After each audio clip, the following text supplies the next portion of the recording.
Hi everybody, and welcome to this video. We're going to start putting it together. Yay, we're there. So I did a little bit more embroidery, added some other embellishments, and then I cut it out. So this is the piece. You can see what it looks like. So then I got a piece of micro suede. I just decided to pick this. I think it's called Cabochon. Coffee bean is the color of the altar suede. From where I purchased it from, it doesn't really matter. And it just happens to be just long enough, which I'm really excited about. And I do want to keep the rest of this. So what I'm going to do is glue it on, and then I'll cut it. When I cut it, then I'll have the most possible. If I cut it now, then I'm going to have waste pieces here and here that I don't need to have as part of waste. So I'm being frugal. So the first step is you have to do is once you finished your pieces, you need to cut it out. And when you're cutting it, just make sure you're not snipping any of the threads. And if you've watched my other videos, you know that I tend to push my needles a little bit on a slant on the last row so that I guarantee I don't have any sort of threads out here. But yeah, so you cut it out fairly close. As you can see, it's fairly close. There's a little bit so I have something to grab a hold of from the other side. And now I just need to put some glue on it. So best bet to put a plastic bag or something plastic underneath this so you don't risk any possibility of getting glue anywhere. I've got my E6000. Now one of the things is that some people will tell you to go right out to the very, very, very edge. I need to bead in there, so I don't want to go to the edge. I want to go sort of right, if you can see where the last sort of segment of stitching is, I want to go to there, no farther than there with my glue. So all I'm going to do is take, this has a little tiny pinhole in it, so I'm just squeezing it out of the bottom here. And once it starts coming out of my glue, I just take it and I literally rub it over the stitches as I squeeze. And it produces a really thin little coat. You can use a toothpick to do this, or a skewer, if you're, don't like playing with the little baby tubes, or you have a big tube and you don't want to muck it all up. It actually doesn't gum up the lid too bad, and I can just literally do what I just did because it's just glue. It stinks, so if you're sensitive to smelly stuff, definitely be in an outside, well-ventilated area. Now, if you notice, I got really close to the edge on this one, and it started to curl my edge up a little bit. So I'm going to make sure that I have, I'm just squeezing some glue here, make sure that I have enough glue in that area that I'm not going to run into any problems. So I don't know if you can see from the shininess, but it's I'm putting this on very light. I'm not a big goopy gluer. I want it to stay, but when I do this, the edging, it's going to hold the micro suede on, and yes, I don't want a big pillow in the middle of, puffiness where it could come apart from each other, but I don't need to, like, cement it in so badly that it's, I don't know how to explain it. You just don't need to overglue, and I think people tend to overglue because of fear of things coming apart. But realistically, when it's worn on your wrist, it's pushing against the other piece of material, stretching over it. Okay, so I'm going to move this out of the way for a second so I can move my micro suede in within my camera screen shot. And I just take it by the very tips, and I take it and I flip it. And then I hold it over my micro suede, lining it up so I have as little waste as possible, because I got to cut it off anyways, right? And put it down. Ta-da! So I'll have a little bit extra here. I might need a little strip for something. Who knows? Sometimes I don't. If I don't, I don't. Then I give it to my multimedia friends. And they have all these little scraps and bits and pieces. I actually save them, and I have a little bag of saved. Here, I can show you.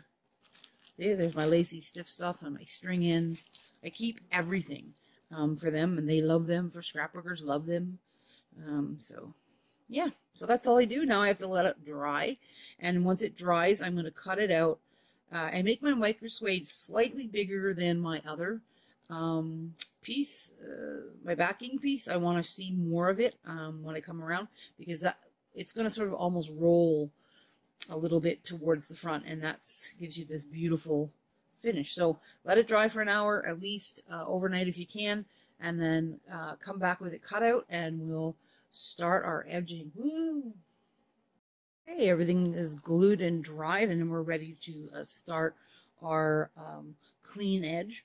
And you'll see the difference when I do it. Normally when you do a brick stitch, you have the string and the bead hole tops showing when you look at the edge of the bead, edge of the piece. This, you're not going to see that. So I've got some Celon. It's the extra fine or whatever. It's about the same thickness as Nimo, and it's in chocolate brown because it's sort of matches the best with the back. You can't see it, and that's the whole idea. I tend to change thread colors for my edging just because it makes it look nicer. So like always, I like to start so that I come up between the backing. So I just move where the edge isn't glued, and you can start anywhere you like. Come up and put it in and pull it so that you have nothing showing on the back at this point. So I'm just going to use my pink beads edge, and they are 11/0s. So let me zoom in tighter here and see if we can get a good picture of what's going on here. Okay. So I have my thread coming out here, and my camera's still wiggling. Stop. There we go. We got to focus even. That's awesome. So my thread's coming out. I've got some on my backing at this point. So now what I'm going to do is I'm going to take it and I'm going to go 1 bead's width, basically, back down and through the back. Okay, so I'm going to go back down 1 bead's width, and it's pretty easy because I have a bead here, so I know 1 bead's width is right about here, and I'm going through and into the backing. Okay, so I'm going through both layers. Okay, and I bring my bead up. Now, you can leave a little bit of space more than I did, but what I want to do is I want to take my needle and grab the far side of the thread here on my bead. So my bead's here. Let's see if I can get it to show in the middle. Okay, so my bead's sitting like this with the 2 threads in the front, and I want to come to this side of the bead. So in my case, the right side of the bead. If you're doing it left-handed, then you do to the left side of the bead. And it sits the bead so that the hole is not facing up, it's facing sideways. See how it's facing sideways? So you've got this bead sitting on the edge like this. Nice and neat. Okay, let's do another one. So this one you have to do the opposite way because I'm now coming out of the back, coming backwards. So, well, actually you don't have to do them backwards. Okay. So 1 bead width apart, come in back through the front.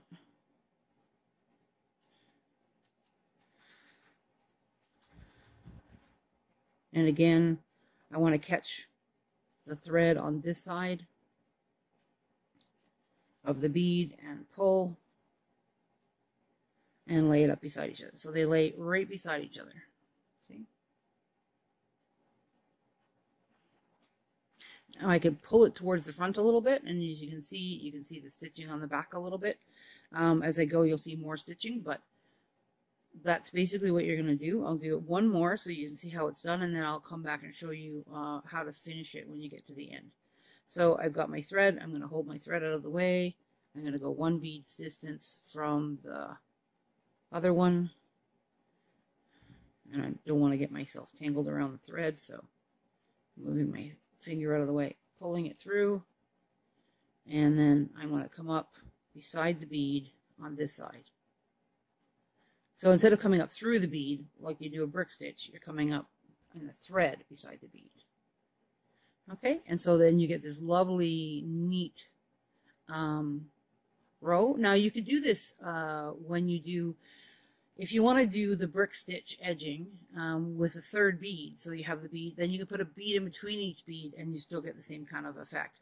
But when I look at it from the top, this is what you get. And once I'm done everything, I tend to go along with my thread and reinforce that, you know, sort of bring my needle through all the beads this way and reinforce it so that it lays perfectly flat and even and wonderful. But as you do more, yeah, the big thing is getting the beads even so that you don't have, you know, you don't want to put one way over here. You want to keep it 1 bead width. If you need to, you probably could do this. Let's see. I've never had to, but, or at least I don't remember doing this. It might have been years and years ago. You could probably put the bead down next to the other bead. Yeah, pretty well. See, except it's in my field of view. so I can't see where I need to go down. So I'm coming in, coming down, and there's the bead that I would normally go up. See, there's the bead I would normally go up. Instead of not going up the bead, I'm going up. So it works just like the brick stitch, except you're going through the thread rather than going through. And I end up having these little brown stitches, which is fine, from the front. And you're seeing this at sort of a micro. So let me pull out, and you can see when I look at it from a distance, from the normal distance that you would view something at. And that's still only, I'm 5 inches from my camera. So, you know, that's pretty tight up, and it looks pretty good. And so there's a, I don't know if you can see if I can find a white piece of paper or something behind it. There we go. Here's a white piece of paper. I don't know if that helps you any. But see, it makes this nice, neat edge on the thing. And when you look at it from the side, you don't have any bead holes or thread showing that are showing right up the top. So I'm going to go all the way around my edge. Now, the nice thing about this is if I wanted to, let's say the green came right to the edge and then didn't have that pink row, I could do with green beads in this section and then red bead, you know, like I could change colors as I went along of these to match the piece underneath, and it would look like the beading just sort of grew into the backing. So you can have as much fun as you want with that. So that's the edging. I'll come back when I'm ready to finish the edging, and you'll see how to do it. And then in my next video, I'll show you how to do different styles of edging. I've beaded all along the edge, and I have 1 bead space left, as you can see. So I wanted to show you how to put in that last bead and what to do to anchor it. So you take your last bead like you would normally do and put it down right beside the other one from the front to the back, just like you've been doing all along.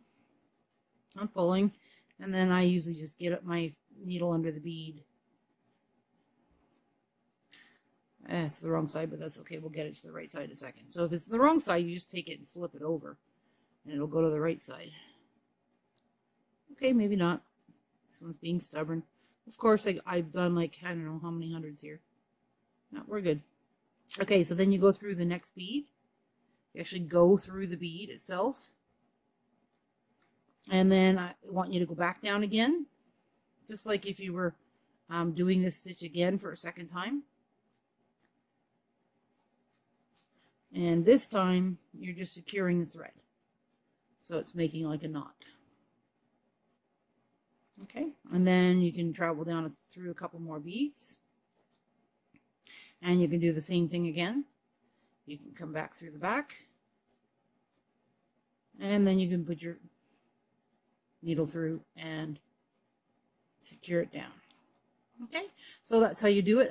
You do 2 or 3 knots if you want. You can run your needle through the fabric and out the middle somewhere if you want, so that you don't have a thread on the end. I'm going to reinforce the edge one more time, and then you need to put a clasp of your choice on. So let me just grab the other one here, and I'll show you how I put the clasp on that one. And because I don't think this is a pretty, if you've done all this bead embroidery, this is pretty basic. So all I did was I started a thread, and I actually started the thread probably somewhere in here, and then I ran it down like with a knot, and I ran it down underneath the beads. Does that make sense? And I might have even put it through this a couple times. Came out one of the, this was done with the other edging. See, this is done with the, this end here has the brick stitch edging on it, so you can see the threads and see how you can see the top of the holes. So that's why I chose to do, if you look at this edging, it looks very different than the brick stitch edging, see? So this one, you're going to just grab a couple of the end beads, depending on your spacing, if you look at it this way. So you figure out where your center is and where you want to put it, and you're going to come between the 2 beads, add beads, go through your clasp, add some more beads, come back. And this is a good place too if you don't have, whoops, sorry about that, I just hit my camera.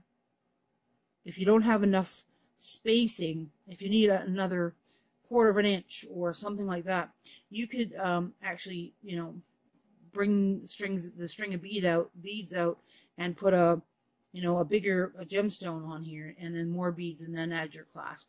So you could turn this into sort of more of bead weaving at the end. You could even brick stitch a little bit for, a section here. If it was a straight edge like this, I could have brick stitched for a little bit and made a little bit of a piece that my clasp is going to attach to. So this is where you have to get creative depending on, you know, how well you've made it. But this is the most simplest, and this is the clasp here. So I just did the same thing to both sides, and I actually used 4 beads and 4 beads. So 4 beads going up to the clasp, 4 beads coming back to the clasp. So this finishes this beaded bracelet piece. Let me just zoom out here so you guys can see the whole bracelet. There we go. So this is just going to have the clasp missing, and that's pretty easy to put in. As I said, I'm going to start a new thread once I run this through and reinforce it. I'll start a new thread, and I will just put, you know, the three loops centering, figuring out how to center. If you have a square edge, obviously you can, you know, figure out the measurement of your loops and count the amount of beads in between, and then, you know, space it out. I can't speak to your particular ending, because if you designed your own piece, it's hard to say what your end's going to look like. For me, I'm probably just going to do like 7 beads here, 5 beads here, and 7 beads here because of the curve. So, because there's a curve, I'm going to need a few more beads on the side ones than the middle one, so that it ends up, you know, the clasp ends up laying straight rather than pushing in on the center. I don't know if that makes sense, but I need to have it come out so that it's, you know, straight like that. So yeah, enjoy your project. I hope you learned a lot. I'm going to do another video for the following week about all the different edgings that you can do. So this is the clean edge, and it literally gives you a nice clean edge. When you look down on it, you don't have any holes or threads. So this is the clean edge. You can do the brick stitch edge. There's a rolled edge, there's a picot edge. So I'm going to show you all those edges in another video, so that if you don't want to do this edge, you can do another edge for yours. And I hope you enjoy this video and you learn lots from it, and that you keep on making from Annie's Makings. Take care. Bye-bye.